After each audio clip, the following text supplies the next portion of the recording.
It is now my great honor to introduce to you Chief Joseph Rotundo of the Belleville Police Department and Chief Robert Caruso of the Belleville Fire Department, who will be reading to you the names of the police and the firemen who served at Ground Zero.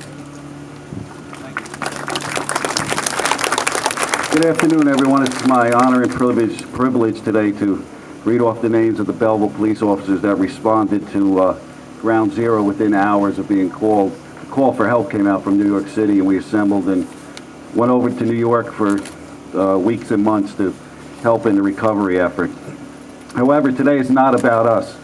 It's honoring the 3,000 dead people at Ground Zero.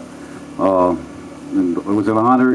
It was our duty to go over to Ground Zero and to help in the rescue efforts. Many of the police officers who I'm going to read today are retired. Some have passed away. But again, it's an honor to read their names.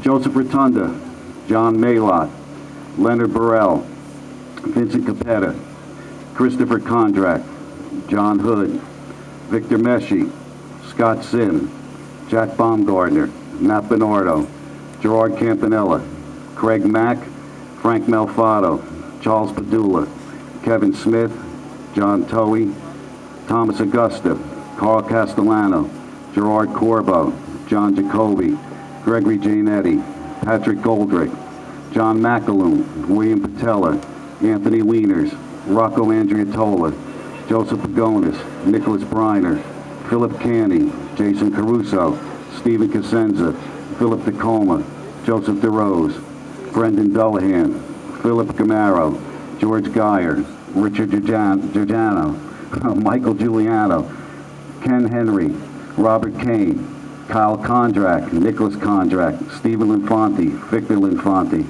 John Liacono, Paul Long, Gregory McDonald, Ralph Marotti, John Martucci, Joseph Monday, Armando Nardone, Frank Perillo, Anthony Passarella, James Paterno, John Pinto, Frank Pazercia, Joseph Ricciuso, Scott Simonetti, James Sokowski, Gary Seuss, John Terluccio, Joseph Tribuco, Joseph Tramaglini, Nicholas Triboli, Anthony Tucci, and Stephen Zinos. Again, I'd like to thank my police officers who responded without hesitation that day. Within hours, we're going through the rubble at Ground Zero, patrolling the streets of New York City, walking in Times Square, securing the Empire State Building, the United Nations, and several other sites throughout the New York City. But one thing I remember as my officers came back after their 12-hour shift every day was the thanks that they received from the citizens of New York. They would look at their patches and identifying them as police officers from New Jersey and just thank them. So on behalf of all of us in Belleville, thank you, gentlemen.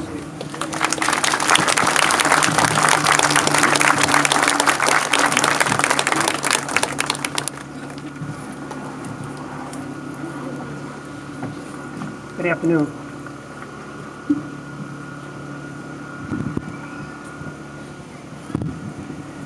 We're here today to pay tribute to those thousands of Americans who lost their lives as a result of an attack on the World Trade Center, at the Pentagon, and the one that ended in Pennsylvania 10 years ago.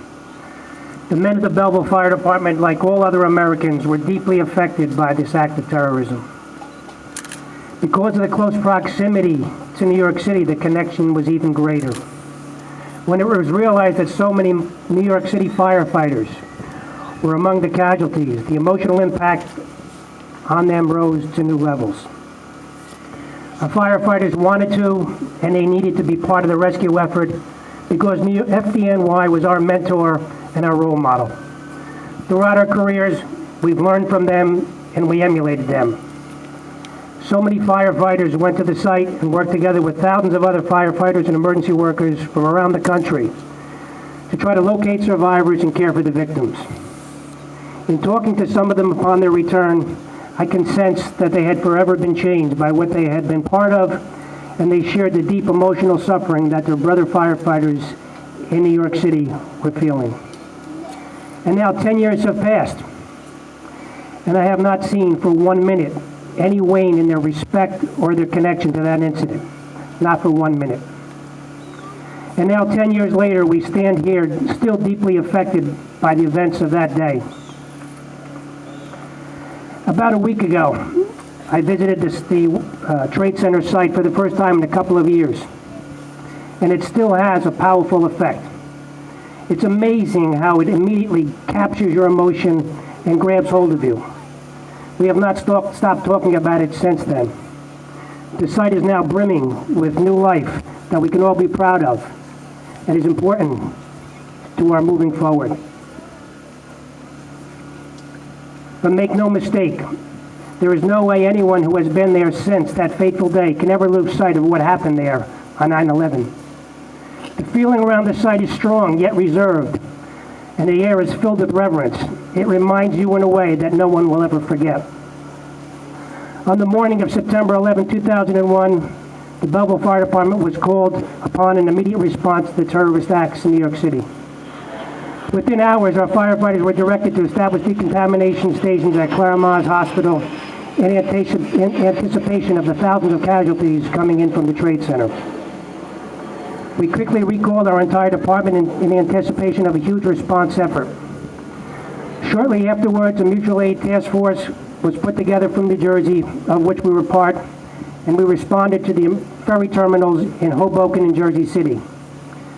Once again, we were assigned decontamination operations where our firefighters treated hundreds of people coming over from New York. This operation continued for more than 24 hours. The next days saw off-duty members of our department respond to New York City as part of the New Jersey Task Force when they performed duties such as working at the Trade Center, providing fire and EMS coverage to borough stations, and while FDNY regrouped, and delivering needed supplies to relief stations. In addition, in the weeks that followed, our firefighters organized a local Fill the Boot campaign, and through the generosity of this community, provided more than $15,000 to the FDNY Widows and Children Fund. The thing that stands out in those days after the tragedy was the willingness of everyone to do whatever was necessary to help those most directly affected. The fire service was clearly visible at the forefront of those efforts and continues to support them today. As has been shown for 10 years now, it is only through the efforts of the New York City policemen and firefighters on that day that so many people were saved. In my 30 years plus of service, I cannot recall a greater demonstration of courage and commitment than that which was displayed on that day in the months and years to follow. I cannot walk away here from today without offering the highest level of respect for FDNY. What they were able to accomplish after this horrendous incident cannot be expressed in words. They were able to restore the greatest fire department in the world to full function after the unimaginable loss they suffered within 48 hours, all while maintaining vigilance at ground zero. They are forever deserving of our respect. The 9/11 tragedy has changed all of our lives in so many ways, but the professionalism and dedication of the emergency service workers has not. As we have all heard from so many of them, each and every one of them would do the same thing all over again if that's what needed to be done. On this 10th anniversary, I would like to pay respect to those who lost their lives on September 11th, 2001, and recognize those members of the Belleville Fire Department who were members of the New Jersey Task Force and responded to New York City, to their firefighters, and to their citizens during a devastating emergency of historic proportions. Let's not forget our firefighters were responding to a situation that was unparalleled in our lives, and the uncertainty of what might happen next weighed heavily on all of us. I've just been watching the replays of that day on the news, and it's amazing. Nobody knew what was going on at that moment, and our guys and everybody else was ready to take flight into that situation and do whatever it takes. I'll tell you, our firefighters never wavered, and they never backed off. They were walking from devastation that I'm sure any of us could have ever foreseen in our worst nightmare. I certainly think that they are worthy of our recognition today for the small part that they played in helping this nation during our most difficult time. And I am proud to present their names for you. George Pedalino, Anthony DiBerto, Stan Depchek, John Labadia, Pat Nufrio, Vincent Abbott, Pete Journey, Tom Grandy, Ralph Castellano, Richard Kavanaugh, Ralph Cimento, Tim Corpy, Peter Capola, Michael DeAndrea, George Del Grande, Patrick Dunn, Anthony Gingerelli, Eric Hochstuhl, Dennis Ives, Martin Lutz, Michael McGreevy, Paul Melchione, Michael Monahan, Anthony Palermo, Frank Papiani, Michael Santuso, Billy Tamburi, Scott Wentworth, and Robert Willey. Thank you.